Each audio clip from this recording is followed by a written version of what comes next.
Beberapa hari terakhir, nama Laurin Ulrich mencuat di media sosial. Wonderkid asal Jerman itu tengah dikaitkan dengan timnas Indonesia karena sang pemain kabarnya mempunyai darah Surabaya. Dampak dari berita tersebut, muncul sebuah rumor kalau Laurin akan menjadi target naturalisasi selanjutnya.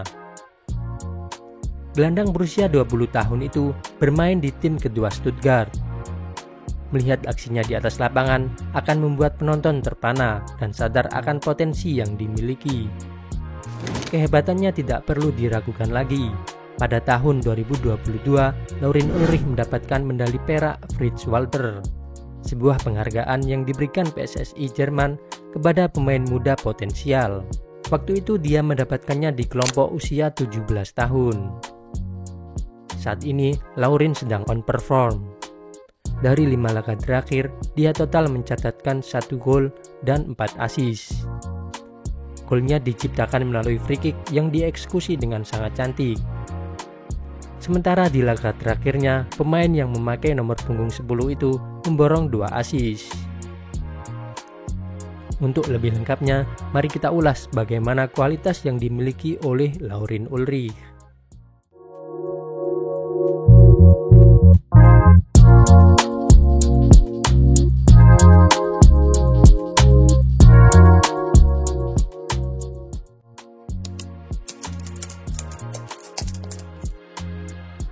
Laurin Ulrich lahir pada tanggal 31 Januari 2005. Usianya saat ini 20 tahun. Dia merupakan pemain muda potensial yang pernah tergabung dalam skuad timnas Jerman kelompok umur, mulai dari U16, U17 hingga U19. Untuk saat ini Laurin bermain bersama tim kedua VfB Stuttgart, klub yang sedang berkompetisi di kasta ketiga Liga Jerman. Darah Indonesia berasal dari kakeknya yang kabarnya lahir di Surabaya pada masa Hindia Belanda. Kakeknya tersebut mempunyai anak bernama Sven Trauerbeck yang nantinya dia menjadi ayah dari Laurin.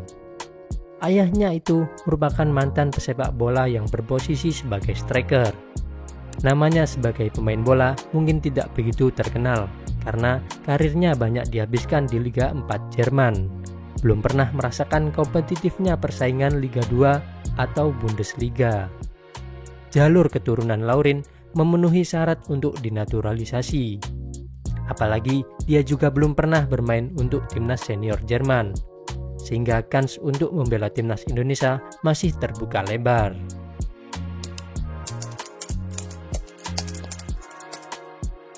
Gelandang dan winger merupakan dua posisi yang sering dimainkan oleh Laurin Ulrich. Pada awal karirnya bersama Stuttgart U17, dia mulai menempati pos lini tengah, tepatnya sebagai seorang gelandang serang. Di level ini, Laurin sesekali bermain sebagai sayap kiri. Kemudian waktu promosi ke tim U19, intensitas bermain sebagai winger meningkat. Sebaliknya, perannya di area tengah mulai menurun. Menariknya, waktu memperkuat tim kedua VfB Stuttgart, situasi kembali berubah seperti yang terjadi di level U17. Laurin sering dipasang sebagai pemain tengah, tepatnya di pos gelandang serang. Untuk formasi, pemain bertinggi 180 cm tersebut lebih akrab dengan skema 4 back. Namun dalam beberapa laga, Laurin juga sempat bermain dalam formasi 3 back. Apalagi pelatihnya di level klub terkenal adaptif. Markus Fiedler kerap gonta-ganti formasi, mulai dari 4-2-3-1, 5-3-2, 3-4-3, dan 4-3-3 pernah ia pakai. Kebiasaan tersebut menuntut anak asuhnya untuk cepat beradaptasi, dan kemampuan menyesuaikan diri itu akan sangat dibutuhkan ketika mereka pindah klub atau bermain bersama tim nasional. Waktu mengisi pos gelandang, Laurin Ulrich merupakan tipikal pemain tengah yang kualitas menyerangnya lebih menonjol dibanding bertahan. Oleh karena itu, dia sering ditempatkan sebagai gelandang nomor 8 atau biasa disebut gelandang box to box. Pergerakannya cenderung berada di area tinggi, menciptakan opsi progresi dari belakang. Kemudian, Laurin bisa melanjutkan aksinya dengan kreasikan peluang. Hanya pada momen tertentu saja dia akan drop untuk membantu timnya memprogresikan bola. Seperti yang terlihat pada klip ini waktu dia berhasil mengacak-ngacak pertahanan lawan.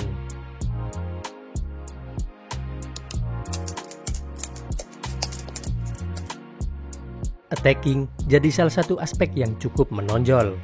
Pemain yang pernah diincar Bayern Munich tersebut mempunyai kelebihan dalam hal menyerang. Skill individu seperti dribble, kemudian pergerakan tanpa bola, dan passing merupakan atribut yang ditawarkannya. Dari ketiga komponen tersebut, dribble jadi yang paling menonjol. Teknik menggiring bolanya berada di atas rata-rata pemain pada umumnya. Apalagi Laurin memiliki kecepatan yang oke, sehingga bisa melakukan solo run dengan cukup baik. Tak hanya kecepatan, dia juga mempunyai agility atau kelincahan yang sangat baik. Gerakan kaki dan tubuhnya ketika menggiring bola terlihat cukup luwes. Dia bisa mengubah arah dengan cepat atau memainkan tempo untuk melewati pemain lawan. Kombinasi antara kecepatan dan kelincahan itu menghasilkan sebuah dribble yang menyulitkan musuh. Mereka tidak akan mudah menghentikan aksi Laurin. Bahkan di beberapa kesempatan, tim lawan harus melakukan foul untuk menghentikan akselerasinya. Karena kelebihannya ini, banyak yang mengaitkannya dengan gelandang Bayer Leverkusen, Florian Wirtz. Sekilas, memang kedua pemain ini memiliki beberapa kesamaan. Postur tubuh dan juga cara menggiring bola yang serupa jadi alasan kenapa Laurin disebut mirip dengan Florian Wirtz.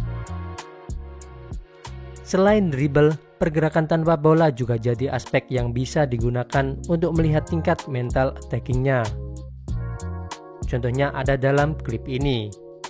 Setelah passing, dia tidak diam, tapi Laurin terus bergerak ke depan, berusaha mendekati pembawa bola untuk menjaga koneksi. Alhasil, kerjasama segitiga atau treatment bisa menembus defense lawan. Bahkan Laurin nyaris mencetak gol.